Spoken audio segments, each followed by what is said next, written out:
1 in 3 listings have already taken a price cut. 89% of sellers have reduced their price at least once in 2026. And it's not because of what you think, not because of the condition or the price, but because they got the strategy wrong from day one. Today, I'm going to go over my 9 steps to get you more money when you list your property instead of sitting on the market wondering and being frustrated on what needs to be done to get the house sold. So let's jump right into it. Number 1, hire the right agent. Not the agent that's going to tell you the highest price to list the house at, not the agent that's going to give you the lowest commission, not your Uncle Bobby who doesn't have 6 months experience of being in the industry. No, you got to hire the right agent. In 2026, there are specific things that top agents are bringing to the table to get your property sold for the most amount of money. The very first thing, professional photos. This is what grabs the buyer's attention. And today I still see listing with cell phone photos. They look dark. They look dull. Number 2, professional video. Not the cheap virtual tour through the listing pictures. No, an actual YouTube video, an actual walkthrough video. This is today's standard because if your buyer, like the Myrtle Beach market, is 800 miles away, they can't come here every single weekend to look at properties, look at new houses that come on the market. So they're sitting in their home in New York, Pennsylvania, wherever they're at, and they're clicking on Zillow, Realtor.com, and they're watching a listing video of your property before they even book a flight. Number 3, drone footage. Hey, I still don't understand why agents don't pay for drone footage of a house. It shows the overlooked picture of the lot size, where the lot probably goes to. And here's the crazy part.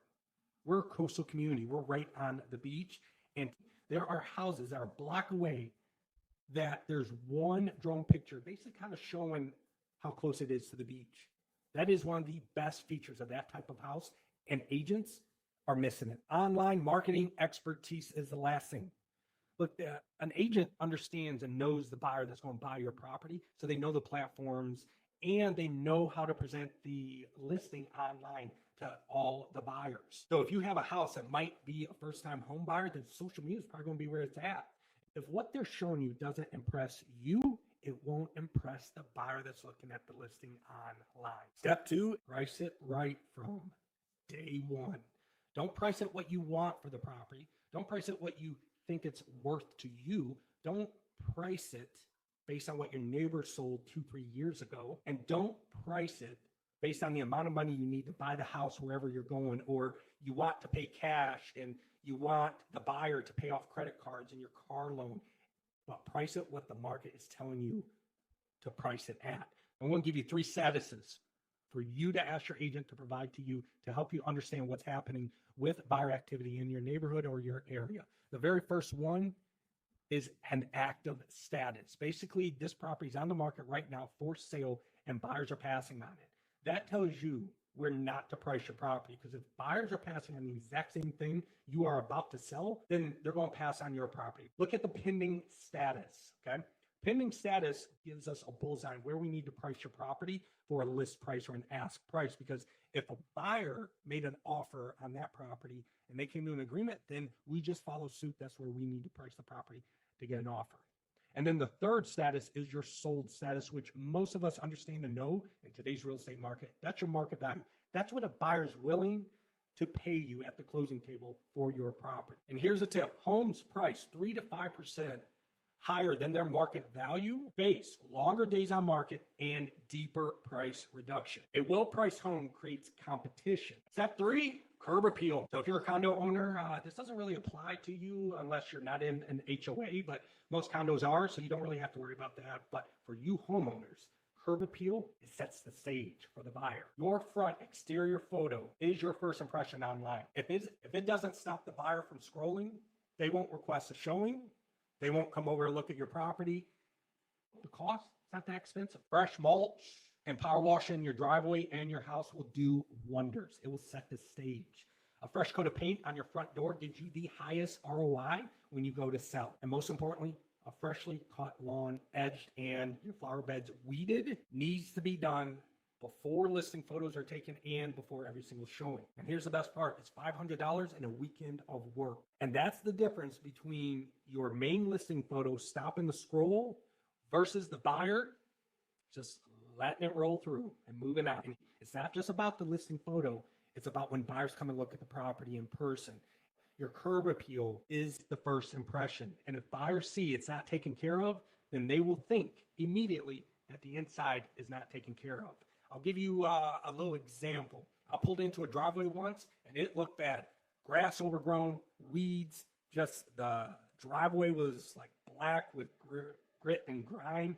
My buyers didn't even get out of the car. They immediately said, we're not even interested. This looks run down. And we left.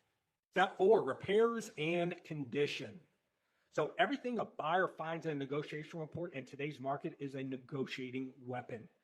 My recommendation is always fix it before you list it. Don't do it after and let the buyer beat you up on another round of negotiations, or worse, terminate the contract. They just don't want to deal with negotiating on big ticket items. Here's what buyers focus on the most: the HVAC. Go ahead and get it serviced and provide that documentation to them. If it's 10 to 12 years or older, I would look to get it replaced, or you'll get beat up on the feedback. You'll get beat up on the price. The roof is the biggest ticket item on a house. Figure out the age and the condition and document it. Give it to the buyers. If your roof is anywhere around 15 years or older, you will get beat up on price. You will get beat up on the feedback. If your roof is 15 years or older, buyers will have a concern with getting insurance and then paying a huge amount of insurance because of the age of the roof. Water heater, that's another thing.